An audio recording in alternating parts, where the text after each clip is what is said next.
हैदराबाद में फांसी लेने वाले शख्स की पुलिस ने जान बचाई। हैदराबाद में पुलिस ने सीपीआर के जरिए इब्तदाई तिबी इमदाद के जरिए एक शख्स की जान बचाई। बड़ंगपेट पुलिस के मुताबिक जगन नामी शख्स ने हफ्ते की रात डायल 100 पर फ़ोन करके बताया कि वो खुदकुशी कर रहा है। इत्तला मिलते ही कांस्टेबल नारायण और नरसिम्हा जो नाइट ड्यूटी पर थे इसके घर पहुंच गए। जगन फांसी से लटका हुआ था। इसे नीचे उतार कर सीपीआर के जरिए इसकी सांस बहाल की गई और फिर इसे उस्मानिया अस्पताल मुंतकिल किया गया जहां वो जेर इलाज है। पुलिस के बरवक्त चुस्की के नतीजे में इसकी जान बच गई। जगन के घर वालों ने पुलिस मुलजिमीन से इजहार तशक्कुर किया।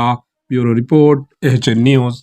జగన్ హలో ఏం కాదు జర ఖుషి కొట్టుకట్లా అట్లా అదే ఇక్కడికి వస్తారా బడంగపేట్ కొంచెం కిందికి జరుపు బాబు కిందికి జరుపు. బడంగపేట్ లో టీ టైం తెలుసా వెళ్ళిపోతారు, ఏం కాదు ఏం కాదు ఏం కాదు ఏం కాదు అవును एएचएन न्यूज को लाइक करें, शेयर करें और सब्सक्राइब करना ना भूलें।